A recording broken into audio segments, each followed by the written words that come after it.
Kia ora, and welcome to episode 6 of the video podcast with NZM Spill the Beans with your host Hafsa.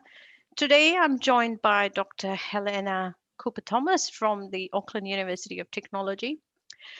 Welcome, Helena. Thank you. Great Lovely to be have you here. today. So the first question would be about your journey of how you got interested in academia, because that seems to be something we really want to find out. Yeah, I think probably like quite a few people, it was fairly accidental for me. And I went overseas. I'm from the UK originally. You can probably tell from my accent. And I went overseas to Canada to do my master's and then back to London to do my PhD. And then after that, I spent a few years consulting for a couple of different companies. And I'd already been doing some consulting in my master's and during my PhD. But I really missed the sort of deeper thought that you have time for in academia.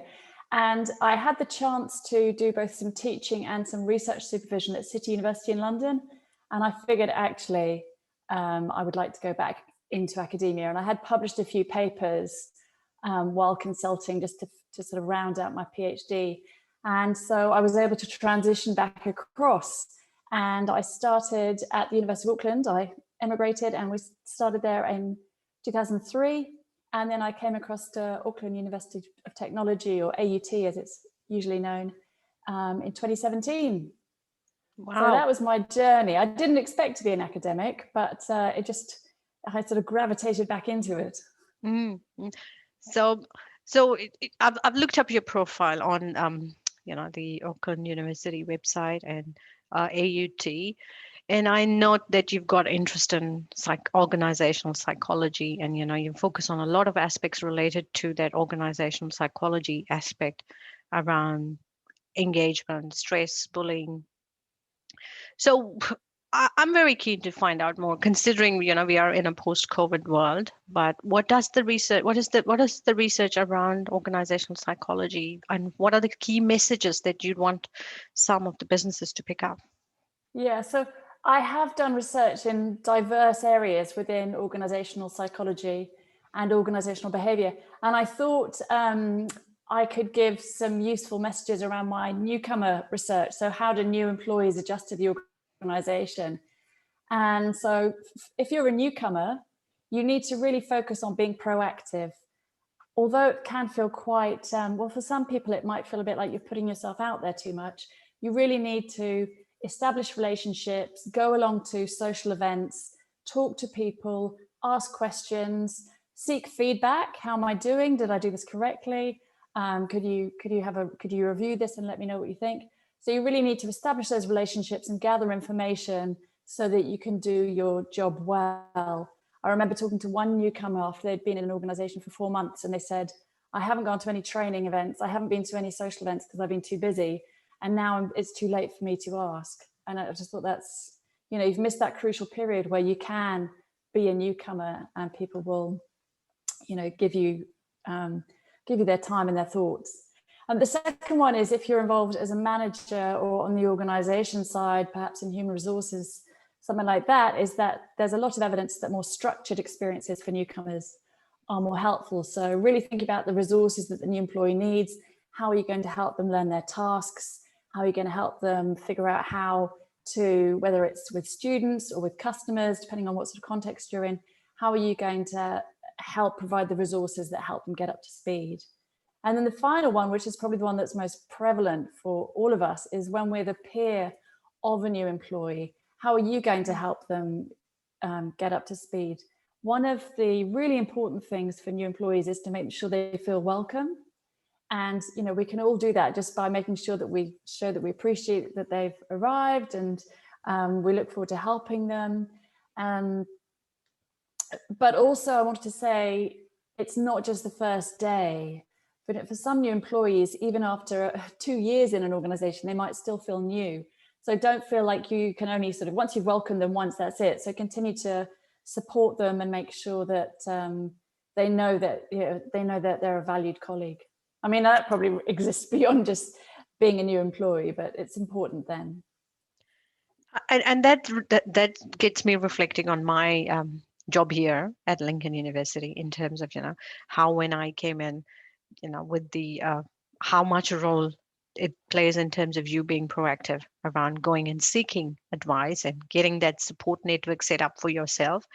And the bit where you highlighted the role of the peers and how they play such a crucial role in Mm. setting you up there. Because I'm sure many organizations have that the buddy system where they have, they've assigned a buddy, the buddy stays for a few weeks and then disappears.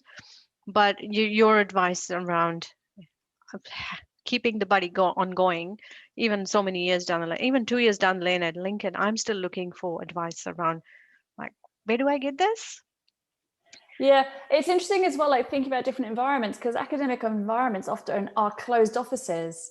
And although more recently, newer or redeveloped buildings have glass panels so that you can see if anyone's in the office, older buildings, which I've sometimes worked in, you can't see in. So then it can be quite difficult to, go and talk to, find out even who your peers are.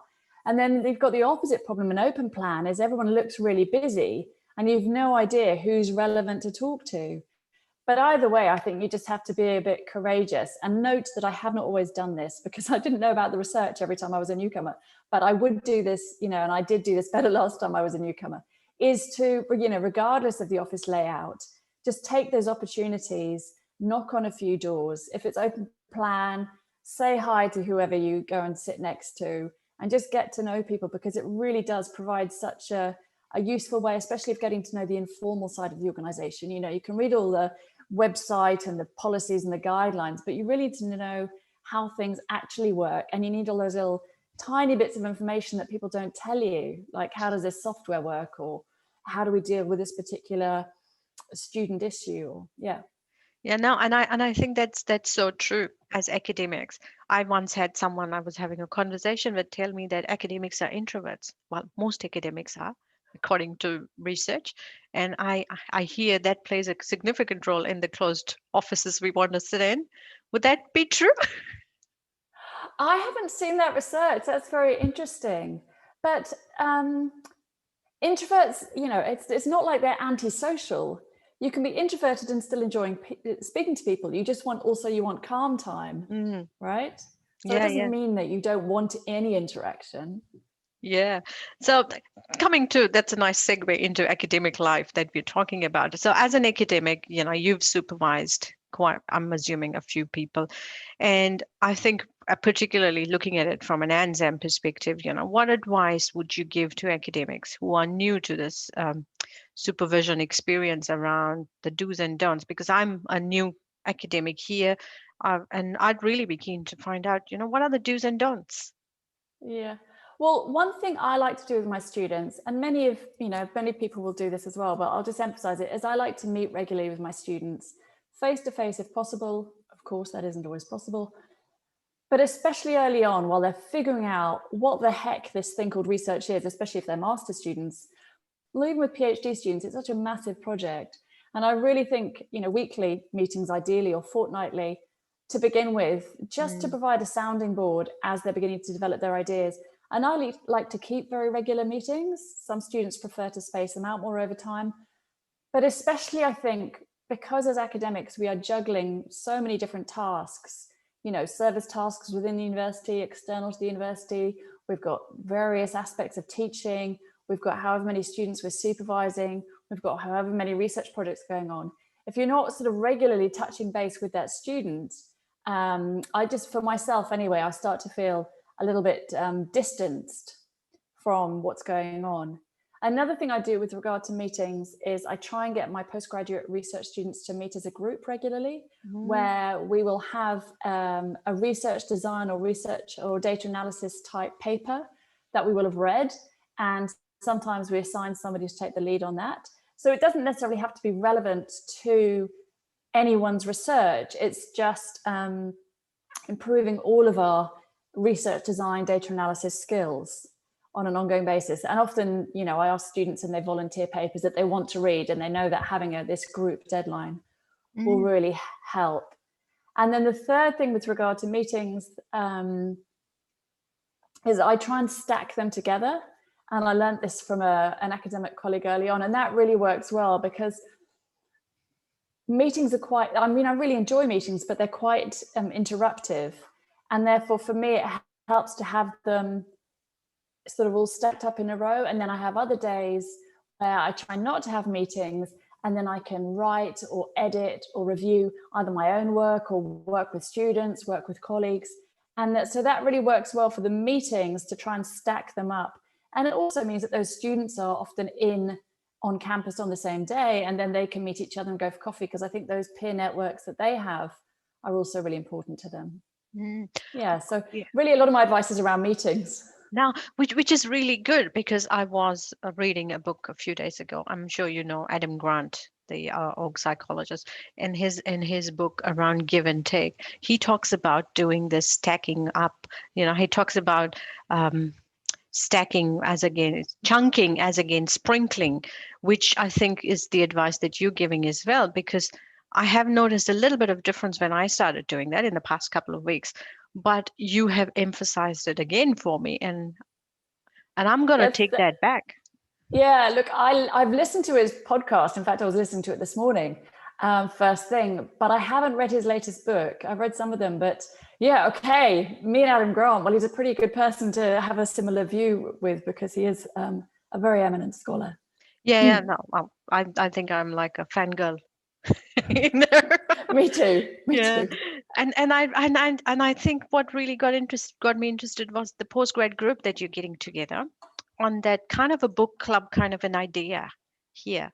Yeah, I guess it is actually. I hadn't thought of it that way, and there's no wine, but which I've never been in a book club, but that's the stereotype. But it does mean that you have a reason to come together. And the other thing we do in the group, so you develop your technical skill, because the whole time research design and data analysis is evolving at the same time that theory is evolving, and what we know about different topics is evolving. So it's a real it's a useful common area where all researchers can come together and develop their skills. But the other thing actually we do in those group sessions is problem solving. And it might be somebody saying, I've got to this point in my data analysis and I'm stuck. Does anyone have any ideas? Or it might be somebody saying, I'm at this point in this administrative procedure of the university. Has anybody done this before?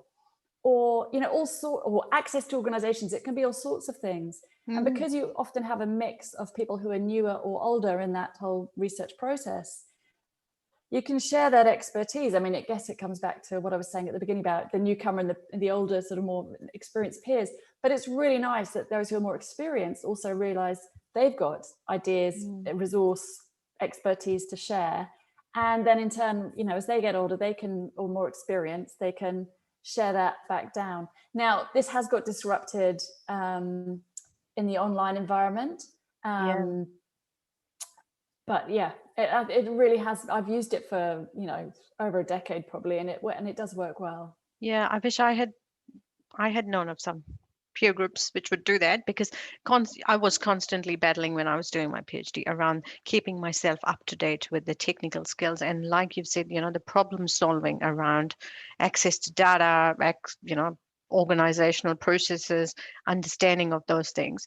It's so critical, and it starts to push you behind when you don't know where to look. Yeah, I was even talking to a student yesterday, and they were saying that where they've been studying actually on campus, they've been talking to another student in another discipline, and the student that I was talking to had been sharing scholarship information, and the other one had been sharing information on the administrative forms around applying for a PhD. So there had been this really nice sharing of knowledge, and they both felt better for it, and they both benefited. Oh, excellent. Now I have got my takeaways. I think I'm going to start implementing. Of course, I'm doing the stacking of meetings more now, and the postgrad group I think is such a wonderful idea to create those peer networks, which seem to be quite significant in that PhD journey. Yeah, and unfortunately, that's all we've got time for.